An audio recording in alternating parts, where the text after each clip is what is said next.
ನಮಸ್ತೆ ಚಿತ್ರದುರ್ಗ.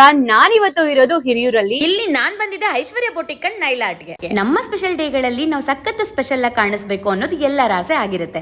ಆದ್ರೆ main tension but one time use ಮಾಡೋ ಬಟ್ಟೆಗೆ 30,000 to 40,000 ಪೇ ಮಾಡೋದಕ್ಕಿಂತ ರೆಂಟಲ್ ಡ್ರೆಸ್ಸಸ್ ನ ಬೈ ಮಾಡೋದು ತುಂಬಾನೇ ಬೆಟರ್ ಆಪ್ಷನ್. ಇಲ್ಲಿ ನಿಮ್ಗೆ ಕಂಪ್ಲೀಟ್ ಮ್ಯಾರೇಜ್ ಗೆ ಬೇಕಾಗಿರುವಂತ ಮೆಹಂದಿ, ಹಳದಿ ಅಷ್ಟೇ ಅಲ್ಲ, ಹೆವಿ ಬ್ರೈಡಲ್ ಲೆಹೆಂಗಾದಲ್ಲಂತೂ ಸಿಕ್ಕಾಪಟ್ಟೆ ಕಲೆಕ್ಷನ್ಸ್. ಅಷ್ಟೇ ಅಲ್ಲ, ನಿಮ್ ಫ್ರೆಂಡ್ಸ್ ಅಂಡ್ ಫ್ಯಾಮಿಲಿ ಫಂಕ್ಷನ್ ಗಳಿಗೂ ಸಹ ನೀವು ಡಿಸೈನರ್ ಲುಕ್ ಕ್ರಿಯೇಟ್ ಮಾಡ್ಕೋಬೇಕು ಅಂತಂದ್ರೆ ಸಿಕ್ಕಾಪಟ್ಟೆ ಡಿಸೈನರ್ ಕಲೆಕ್ಷನ್ಸ್ ಕೂಡ ಇಲ್ಲಿ ಅವೈಲೇಬಲ್ ಇದೆ. ಇಲ್ಲಿ ಪ್ರೀ ವೆಡ್ಡಿಂಗ್ ಮತ್ತೆ ಮೆಟರ್ನಿಟಿ ಶೂಟ್ಸ್ ಗೆ ಬೇಕಾಗಿರುವಂತ ಹೆವಿ ಗೌನ್ಸ್ ಗಳು ಕೂಡ ಇದೆ. ಟ್ರೆಡಿಷನಲ್ ಸ್ಯಾರಿ, ಎಂಬ್ರಾಯ್ಡರಿ ಬ್ಲೌಸ್ ಜೊತೆ ಮ್ಯಾಚ್ ಮಾಡೋದಕ್ಕೆ ಸಖತ್ತಾಗಿರೋ ಜುವೆಲ್ಸ್ ಎಲ್ಲ ಕೂಡ ಸಿಗ್ತಾ ಇದೆ. ಜಸ್ಟ್ 20 ಮಿನಿಟ್ಸ್ ವೇಟ್ ಮಾಡಿದ್ರೆ ಸಾಕು, ನಿಮ್ ಸೈಜ್ ಗೆ ಕಸ್ಟಮೈಸ್ ಆಗಿ ನಿಮ್ ಕೈಗೆ ಸಿಗುತ್ತೆ. ಫೈನ್, ಬ್ರೈಡ್ ಗೆ ಬೇಕಾಗಿರುವಂತದ್ದು ಎಲ್ಲದು ಒಂದೇ ಕಡೆ ಸಿಕ್ಕಾಯ್ತು. ಇನ್ನ ಗ್ರೂಮ್ ಗೆ ಏನ್ ಕತೆ ಅಂತ ಯೋಚನೆ ಮಾಡ್ತಾ ಇದೀರಾ? ಇಸ್ಕೂ ಕೂಡ ಇಲ್ಲಿ ಗ್ರ್ಯಾಂಡ್ ಶೇರ್ವಾನಿ, ಸೂಟ್ಸ್ ಎಲ್ಲ ಸಿಗ್ತಾ ಇದೆ. ಇದ್ರ ಜೊತೆ ಇಲ್ಲಿ ಪ್ರೊಫೆಷನಲ್ ನೈಲ್ ಆರ್ಟ್ ಕೂಡ ಮಾಡ್ಕೊಡ್ತಾ ಇದ್ದಾರೆ. ನೈಲ್ ಆರ್ಟ್ ಅಲ್ಲಿ ನೀವು ಯಾವುದೇ ತರ ರೆಫರೆನ್ಸ್ ಡಿಸೈನ್ ಕೊಟ್ಟರು ಮಾಡ್ಕೊಡ್ತಾರೆ. ಬಂದು ಐಶ್ವರ್ಯ ನಿಲಯ, Basaveshwara Nagar, first cross, near library, Hiriyur.